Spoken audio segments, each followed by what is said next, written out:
Good morning बच्चों। आलोक धनुआ की दूसरी जो कविता अपन पढ़ रहे हैं, दूसरे पाठ जो पढ़ रहे हैं, उसमें आपने कहाँ तक पढ़ा था कल? भाई, जो शरद ऋतु है उस पुलों को पार करता हुआ चमकीली साइकिल पर बैठ करके चमकीले इशारों से जोर जोर से घंटी बजाते हुए पतंग उड़ाने वाले बच्चों को बुला रहा है और आसमान को बड़ा ही मुलायम और कोमल बना दिया। यहाँ तक पढ़ा था। अब आगे आपको पढ़ना है। देखिए क्या कह रहे हैं। दुनिया की सबसे हल्की और रंगीन चीज उड़ सके।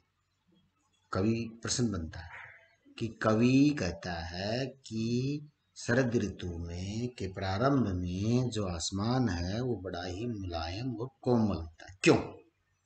तो कवि कहता है कि दुनिया की सबसे हल्की और रंगीन चीज उड़ सके, दुनिया का सबसे पहला कागज उड़ सके, बांस की सबसे पतली कमानी उड़ सके, कि शुरू हो सके सीटियों, किलकारियों और तितलियों की इतनी नाजुक दुनिया।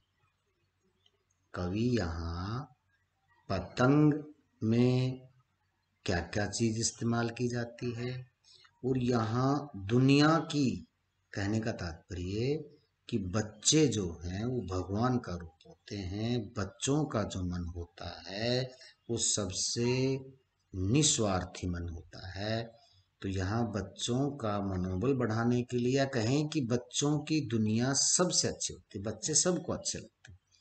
तो इसीलिए कवि कहता है कि आसमान इतना मुलायम और कोमल इसलिए है क्योंकि चाहे दुनिया की सबसे हल्की और रंगीन चीज उड़ सके, क्योंकि पतंग रंग बिरंगे होते हैं और उस पर किसी प्रकार का ज्यादा भारीपन नहीं होता है, क्योंकि अगर भारी भरकम अगर आपने पतंग बना दिया तो उड़ेगा नहीं।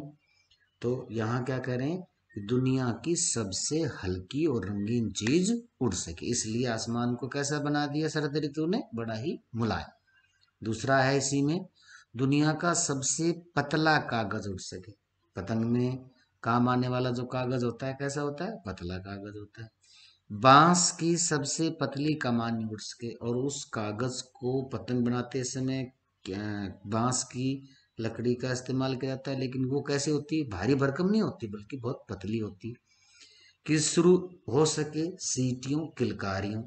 बच्चे जब खेल खेलते हैं और पतंग उनकी कोई काटता है, कोई तेज उड़ाता है, तो उसमें जिसकी कट गई, जिसकी और जिसने काट दी वो क्या करता है, उसके जो साथीगण होते हैं उसमें दो टीमें बन जाती हैं। आपने भी पतंग उड़ाई होगी तो उसमें आपने देखा होगा किस तरह से आपको खुशी होती है, और अपनी खुशी को जाहिर करने के लिए वो क्या करते हैं? सीटियां बजाते हैं, किलकारियां मारते हैं। और तितलियों की, अब यहाँ तितलियां, तितलियां दो शब्द, दो इसके उदाहरण आप ले सकते हैं। एक तो तितलियां बेटा जब बच्चे तालियां बजाते हैं तो उनके जो कोमल हाथ हैं वो ऐसे लगते हैं मानो तितली उड़ रही हो, ठीक है, और वो नाजुक होते हैं, कोमल होते हैं। तो यहाँ कवि कहता है कि शरद ऋतु के आरंभ में, वर्षा ऋतु के पतन के बाद, वर्षा ऋतु के खत्म होने पर शरद ऋतु का आगमन होता है। शरद ऋतु में आसमान बड़ा ही साफ सुथरा और कोमल होता है, किसी प्रकार का अंधड़ वंधड़ नहीं होता। ऐसे में बच्चे जो हैं उस मौसम का आनंद लेते हैं और रंग बिरंगी जो पतंगे हैं वो उड़ाते हैं। तो कवि कहता है कि आसमान साफ इसलिए करता है शरद ऋतु ताकि बच्चे आए और अपनी पतंग, तो कहते दुनिया की सबसे हल्की और रंगीन चीज, चीज क्या है? यह पतंग से है, वो उड़ सके। दुनिया का सबसे पतला कागज उड़ सके, बांस की सबसे पतली कमानी उड़ सके, और ये उड़ाते हुए जो बच्चे हैं वो खुशी का इजहार करते हुए सीटियां और किलकारियां मारते हैं और तालियां बजाते हैं। इसके आगे है बेटा, जन्म से ही वे अपने साथ लाते हैं कपास, पृथ्वी घूमती हुई आती है उनके बेचैन पैरों के पास। जब वे दौड़ते हैं बेसुध, छतों को भी नरम बनाते हुए, दिशाओं को मृदंग की तरह बजाते हुए, जब वे पेंग भरते हुए चलाते हैं डाल की तरह लचीले वेग से अक्सर। कपास से तात्पर्य होता है बेटा कोमल वंश, कि बच्चे जन्म के साथ ही कोमलता लाते हैं। पृथ्वी घूमती हुई आती है उनके बेचैन पैरों के पास, ऐसा प्रतीत होता है, क्योंकि आपने देखा होगा छोटा जो बच्चा होता है वो इतना बिजी रहता है, जब जब वो दूध मुआ होता है, चारपाई पर मतलब गोद में रहता है, पैदल चलना नहीं सीखता है, तब तक तो वो ठीक है। लेकिन जैसे ही उसको पैर मतलब चलना शुरू कर दिया तो वो इतना ज्यादा घूमता है कि वो बस घर में चक्कर ही काटते रहता है, इधर से उधर उधर से उधर, बड़ी उसकी सावधानी रखनी पड़ती है। तो कवि यहाँ ये कह रहा है कि बच्चे जो होते हैं उनके पास जो है पृथ्वी आती है ना, जब वे दौड़ते हैं बेसुध। बच्चे जो हैं वो ये नहीं सोचते कि तू गिर जाएगा, तेरे लग जाएगी, है ना, चोट लग जाएगी, ऐसा नहीं होता। वे बेसुध दौड़ते हैं बिना शुद्ध के, है ना, और छतों को भी नरम बना देते हैं। और बच्चे जब दौड़ते हैं इधर उधर, जब घूमते हैं, तो वो ये नहीं देखते कि छत गर्म है कि छत हार्ड है कि भाई इसमें ठोकर लग सकती ना। तो कभी कहता है कि अपने उनके जो पैर होते हैं वो कोमल होते हैं, तो कहते हैं अपने कोमल पैरों से वो छतों को भी नरम बना देते हैं। और कभी इधर इस दिशा में गए, कभी उस दिशा में गए, कभी उधर गए, कभी इधर गए, है ना, और उनका शोर रहता है। तो दिशाओं को भी मृदंग की तरह, ढोल नगाड़े की तरह क्या कर देते हैं, चारों दिशाओं में अपनी बाल सुलभ जो क्रीड़ाएं हैं उनसे वो उन दिशाओं को भी गुंजाते रहते हैं। जब वे पेंग भरते हुए चले आते हैं, पेंग से तात्पर्य होता है कि बहुत तेज गति से दौड़ना। जब वो पेंग भरते हुए चले जाते हैं डाल की तरह लचीले वेग से अक्सर।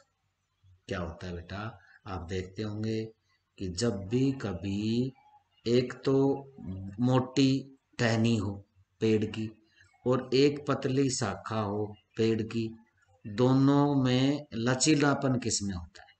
तो लचीलापन हमेशा पतली जो छोटी टहनी होती है उसमें ज्यादा होता है।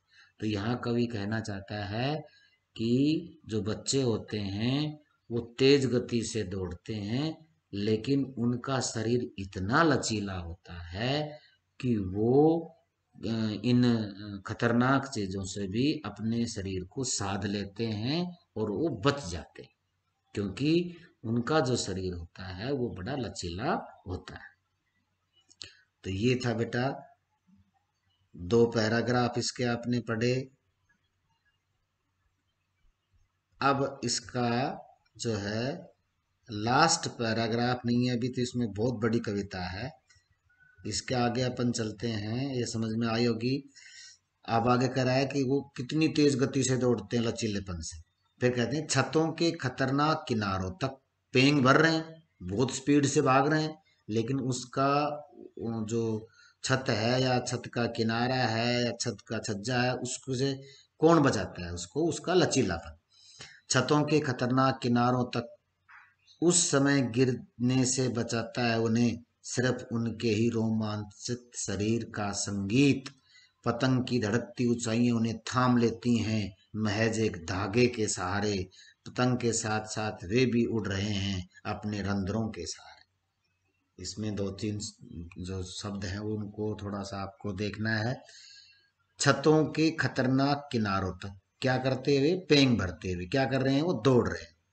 तो उन्हें उन खतरनाक किनारों से, किनारा का तात्पर्य छत का एकदम किनारा अगर थोड़ा सा बैलेंस इधर उधर हो जाए, अब आप दौड़ो, छोटे बच्चे दौड़ते हैं और हम जैसे दौड़ें, तो उसमें हम जैसे दौड़ेंगे तो हमारा शरीर एकदम क्या करेगा, उसमें लचक नहीं है तो वो गिर जाएंगे। और आप में क्या है, अगर अपने आप को आप उस खतरनाक किनारों पर जाते जाते भी अपने आप को क्या कर सकते हैं, बचा सकते हैं।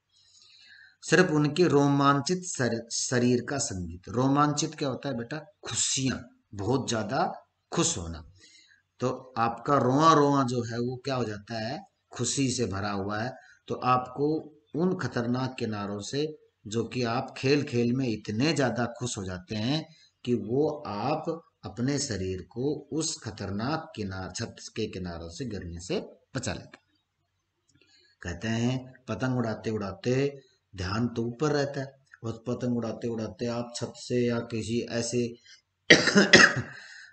खड्डे में गिरते गिरते, तो कहते हैं तो ऐसे ऐसे उनको कौन बचाता है, तो कहते हैं पतंग की धड़कती ऊंचाइयां उन्हें थाम लेती है। आपका पतंग बहुत ऊंचा उड़ रहा है और उसी ऊंचाई को उसे उसको पतंग को उड़ाने के लिए आप क्या करते हैं, उसी पर अपना ध्यान केंद्रित कर देते हैं।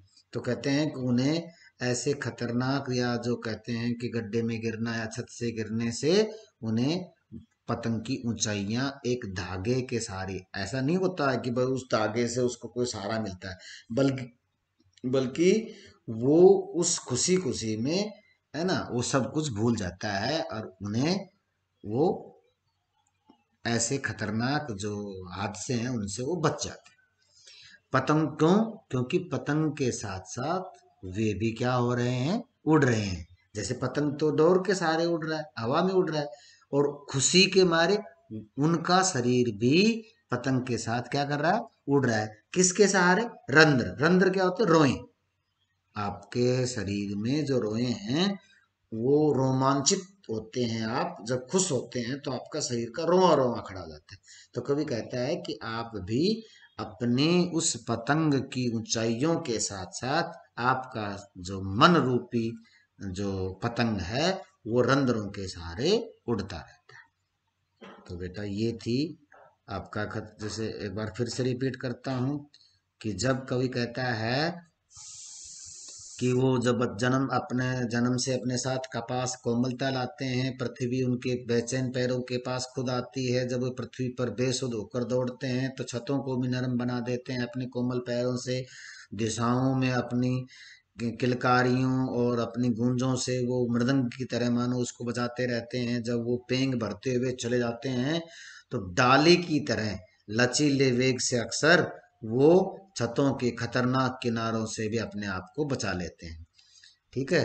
तो कहते हैं कि उनको इस छतों के खतरनाक किनारों से बचाने के लिए कौन होता है, उनका रोमांचित जो शरीर रूपी संगीत है वो उन्हें बचा लेता है। कवि कहता है कि पतंग की धड़कती हुई ऊंचाइयां उन्हें एक महज धागे के सहारे उनको बचा लेती हैं। अर्थात कवि कहना चाहता है कि बच्चे उस पतंग उड़ाने के खेल में इतने अपने आप को इन्वॉल्व कर देते हैं कि उन्हें किसी प्रकार का डर भय नहीं लगता है, क्योंकि पतंग की ऊंचाइयों के साथ साथ वे भी अपने मन रूपी पतंग को रंध्रों के सहारे उड़ाते रहते हैं।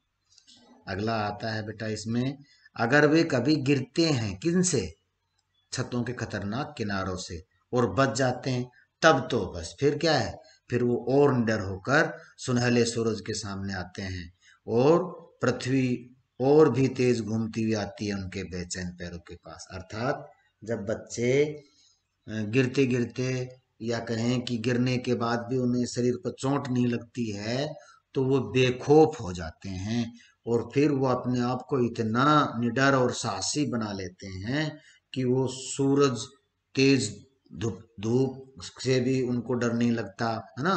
और वो फिर और तेज गति से क्या करते हैं, पृथ्वी पर घूमते हैं, है ना, और वो बेखौफ और निडर बन जाते हैं। आगे कवि कहता है कि ये जो जो कविता थी इसमें ये बताया कि भाई बच्चे जो हैं उनका जो मनोबल है वो सर्वोपरि होता है। तो हमें भी अपने जीवन में कोई भी कार्य करें तो उस कार्य को सफलतापूर्वक तभी संभव है जब आप उनमें बेखौफ साहस और निडरता दिखाएं। सबसे पहला प्रश्न है बेटा, सबसे तेज बौछारे गई भादो गया में के बाद प्रकृति में जो परिवर्तन कवि ने दिखाई दिया उसका वर्णन अपने शब्दों में कीजिए। शरद ऋतु आ जाती है बेटा, आसमान कोमल हो जाता है ना, बच्चे पतंग उड़ाते हैं। यह दूसरा प्रश्न है, सोच कर बताइए कि पतंग के लिए सबसे हल्की और रंगीन चीज सबसे पतला कागज सबसे पतली कमान जैसे विशेषज्ञों का प्रयोग क्यों किया है? क्योंकि ऊंचाई पर उड़ने के लिए पतंग जो बनाई जाती है उसमें हल्कापन बहुत जरूरी है। और दुनिया की सबसे क्यों कहा है? क्योंकि ये जो पतंग उड़ाने का जो है खेल है वो बच्चों का खेल है, इसलिए यहाँ पर दुनिया की सबसे हल्की, रंगीन, पतली कागज, पतली कमान ये शब्द यूज किया गया। बिंब, उदाहरण, सबसे तेज बौछारे गई, भादो गया। सवेरा हुआ, खरगोश की लाल जैसा शरद आया, पुलों को पार करते अपनी नई चमकीली साइकिल चलाते हुए, घंटी बजाते जोर से, चमकीले इशारों। बिंब स्पष्ट करो। बिंब उदाहरण है। तो सबसे तेज बौछार गई, ये तो भादो के लिए आया है कि बारिश का मौसम चला गया। भादो का महीना जो बारिश का मौसम होता है। खरगोश की लाल आंखों जैसा कौन है? सवेरा हुआ, अर्थात उषा काल का समय। शरद किसको पार करते हुए आया? शरद ऋतु बारिश के पुलों को पार करता हुआ आया। फिर शरद ऋतु को क्या बता दिया? चमकीली साइकिल पर बैठ कर आ रहा है। क्या बजा रहा है? घंटी बजा रहा है। चमकीले क्या कर रहा है? इशारे कर रहा है। आसमान कैसा है? कोमल। तो ये सारी चीजें यहाँ मानवीकरण अलंकार भी है, उदाहरण अलंकार भी है, ये बिंब दिए हैं। जन्म से ही वे अपने साथ लाते हैं कपास। कपास के बारे में सोच के कपास के बच्चों का क्या संबंध? कपास से तात्पर्य होता है बेटा कोमलता। ठीक है। आगे पतंगों के साथ वे भी उड़ रहे हैं, मतलब खुशी के मारे उनका मन रूपी जो भाव है वो भी पतंग बन करके उड़ रहा है। पंक्तियों के पढ़कर प्रश्न को उत्तर दीजिए। छतों को भी नरम बनाते हुए, दिशाओं को मृदंग की तरह बजाते हुए। छतों को नरम बनाने मतलब उनके कोमल पैर जब छतों पर दौड़ते रहते हैं तो ऐसा लगता है मानो छत भी नरम हो गई है। दिशाओं में वो जब घूमते हैं तो किलकारियां सीटियां बजाते हैं तो मानो दिशाएं मृदंग की तरह बजती हैं। अगर वे कभी गिरते हैं छतों के खतरनाक किनारे से बच जाते हैं तब तो वे और भी क्या हो जाते हैं? निडर। और मतलब धूप से भी नहीं डरते हैं। दिशाओं को मृदंग की तरफ जाने का क्या तात्पर्य है? बता दिया आपको। जब पतंग सामने ही होती छतों पर दौड़ती हुई, आपको छत कठोर क्यों लगती है? क्योंकि छत तो कठोर होती है, लेकिन बच्चे कोमल होते हैं तो वो अपने कोमल पैरों से उसको भी कोमल बना देते हैं। तो बेटा ये सेकंड पार्ट भी आपका कंप्लीट हो गया है ना? तो इसके भी आपको प्रश्न उत्तर करने हैं जो मैंने बताए। ठीक। धन्यवाद।